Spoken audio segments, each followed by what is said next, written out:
பாருங்க, ஐயா நோட்டை தூக்கிட்டு ஓடுதா அப்படின்ற மாதிரியான இருக்குல்ல, அந்த மக்கள் அங்கே வாங்கணும் கூப்பிட்டு நாளைக்கு ஐபிஎல் ஆரம்பிக்கி, இந்த வட்டம் யார் ஐபிஎல் கப்பை அடிப்பா அதை சொல்லுங்க அப்படின்னு சொல்லி கேட்டோம். இந்த டிக்கெட்டை உடனே விற்று போச்சுன்னு சொன்னால அதே மாதிரி பதிலையும் சரட்டுன்னு விடுதாக. டைம் பார்த்தீங்கன்னா சிஎஸ்கே கொஞ்சம் ஸ்ட்ராங்காக இருக்காங்க. ஏன்னா அவங்களுக்கு வந்து 7 ஹோம் மேட்சஸ் இருக்குது. ஏன்னா அவங்க வந்து 3 ஸ்பின்னர்ஸ் வச்சுருக்காங்க.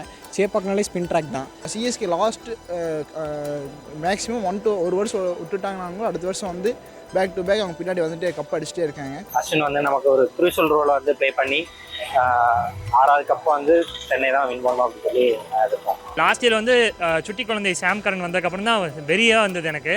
இப்போ தலை சின்ன தலை சிஎஸ்கே ஒரு மாதிரி குதூகலமாக இருக்க போகுது. இந்த வருஷம் ஐபிஎல்ல சிஎஸ்கே இல்லைன்னா மும்பை இந்தியன்ஸில் தான் ஜெயிப்பாங்க. இந்த டைம் வந்து மும்பை இந்தியன்ஸ்க்காக சப்போர்ட் பண்ணுறோம். பவுலிங்கில் வந்து ஹேசல்வுட் வந்திருக்காரு, அதே மாதிரி புவனேஸ்வர் குமார் வந்திருக்காரு.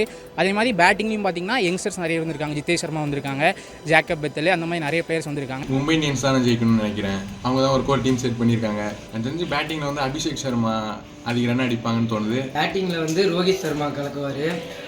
பவுலிங்கில் வந்து மும்ரா நல்லா செய்வார் எதிர்பார்த்தோடு இருக்கும். விராட் கோலி படுற கஷ்டத்துக்கு அவர் இந்தியா டீமுக்கு கப்பு நல்லா அடிச்சு கொடுக்காரு. பேட்டிங்லாம் நல்லா பண்ணுறாரு. இந்தியாவுக்கு எப்பெல்லாம் ரன் தேவை அப்போலாம் அவர் அடிக்கிறதுனால இந்த வருஷம் எனக்கு ஆர்சிபி கப் அடிக்கணும் என்னோட ஆசை. இந்த டைம் பார்த்தீங்கன்னா ஆர்சிபி ஜெயிக்கும்னு சொல்லிட்டு நம்ம எல்லாம் வந்து பார்த்தீங்கன்னா வேண்டணும்னு நினைக்கக்கூடாது. இந்த டைம் கப்பாக ஆர்சிபி அடிக்கணும். ஆர்சிபி தான் அந்த வட்டம் கப் அடிக்கும். விராட் கோலி ஃபேனாக சொல்கிறேன், இந்த தடவை கண்டிப்பாக கப் அடிச்சுருவாங்க நம்பிக்கை இருக்குது எனக்கு. ஆர்சிபி வந்து கண்டிப்பாக ஜெயிக்கும். இந்த வருஷம் வந்து ஆர்சிபி தான் கப் அடிக்கும்னு நினைக்கிறேன். கோலி பிடிக்கும், ஆனால் ஆரஞ்சு கேப் கோலி தான் இருப்பான்னு நினைக்கிறேன். நம்மளோட எதிர்பார்ப்பு வந்து சென்னை சூப்பர் கிங்ஸ் தான். கண்டிப்பாக சிஎஸ்கே தான் ஜெயிக்கும். சிஎஸ்கே தான் கண்டிப்பாக ஜெயிக்கும். சிஎஸ்கே தான் கப் அடிக்கும். இந்த தடவை குஜராத் டைட்டன்ஸ் வின் பண்ணுவோன்ட்டு நினைக்கிறேன். இந்த தடவை ராஜஸ்தான் ராயல்ஸ் தான் கோப்பை எடுக்கும்.